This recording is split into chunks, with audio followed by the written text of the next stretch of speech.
एक बार एक बड़े से हॉल में बहुत सारे लोग बैठे थे। वहाँ पर दुनिया का एक बहुत ही बड़ा स्पीकर आने वाला था और सब लोग उनकी बातें सुनने के लिए वहाँ पर आए थे। लगभग 10 मिनट के बाद वह स्पीकर स्टेज पर आ जाता है और वह बोलता है कि अगर आपने मेरी बात ठीक से सुन ली और समझ ली तो आपकी ज़िंदगी पूरी तरह से बदल जाएगी। उसके बाद वह अपनी जेब से एक बिल्कुल नया चमकता हुआ 500 रुपये का नोट निकालता है और उसको ऊपर करके सबसे पूछता है कि ये नोट आप में से किसको चाहिए। ये सुनते ही सब लोग अपने अपने हाथ ऊपर कर देते हैं। वह स्पीकर बोलता है कि ये नोट मैं आप में से किसी एक को दूंगा, लेकिन इसके लिए आपको थोड़ा वेट करना होगा।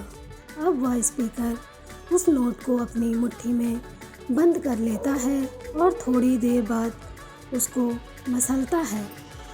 अब उस नोट में सल पड़ जाते हैं और वह थोड़ा पुराना सा दिखने लगता है और वह एक किनारे से थोड़ा फट भी जाता है। इसके बाद वह फिर उस नोट को ऊपर करके पूछता है, अब ये 500 का नोट किसको चाहिए। इस बार भी सभी लोग अपने अपने हाथ ऊपर कर देते हैं।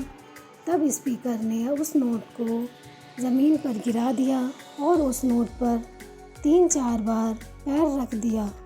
इससे नोट और भी पुराना हो गया और उस पर थोड़ी मिट्टी भी लग गई। फिर उन्होंने उस नोट को ऊपर किया और पूछा कि अब बताओ, अब इस नोट को आप में से कौन लेना चाहता है। और इस बार फिर सब ने अपने हाथ ऊपर कर दिए।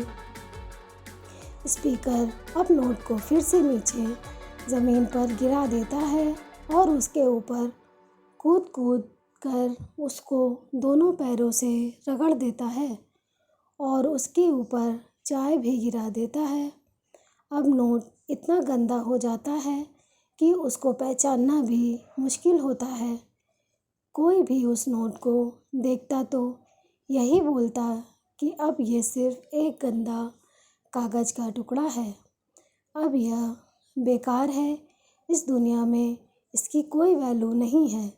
स्पीकर ने एक बार फिर उस नोट को उठाया और उसको ऊपर करके सबसे पूछा, अब इस नोट को कौन लेना चाहता है। और इस बार भी सबने अपने हाथ ऊपर कर दिए। कितना भी गंदा पुराना मिट्टी से सना हुआ चाय का दाग लगा हुआ हो, लेकिन अभी भी वह 500 रुपये का नोट ही था। ज़िंदगी कई बार बड़े बड़े झटके देती है। आप एग्ज़ाम में फ़ेल हो जाते हो या जॉब के इंटरव्यू के बाद आपका सिलेक्शन नहीं हो पाता। जब आपका बुरा समय चल रहा होता है और आप सिचुएशन का सामना कर रहे होते हो, उसके बाद आपको लगने लगता है कि आप सफलता के लायक ही नहीं हैं। आपको लगता है कि दूसरों को आपसे बेटर हैं, दूसरे लोग आपसे बेटर हैं और आप किसी काम के नहीं हो, आपकी कोई वैल्यू नहीं है।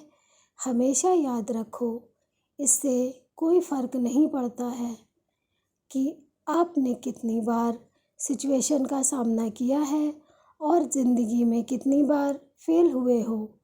आपकी वैल्यू हमेशा वही रहेगी जो पहले थी। आपके पास कुछ खास है जो दूसरों के पास नहीं है और ये कोई भी आपसे छीन नहीं सकता। अब तक सक्सेस नहीं मिलने से आपकी वैल्यू कम नहीं हुई है। आप अभी भी अपने बारे में कितना भी लो फील कर रहे हो, उससे कोई फ़र्क नहीं पड़ता। जो लोग आपको अच्छे से समझते हैं वो लोग आपके वैल्यू को उतना ही मानेंगे जितना पहले मानते थे। तो अपनी वैल्यू को समझो और कुछ बड़ा करके दिखाओ।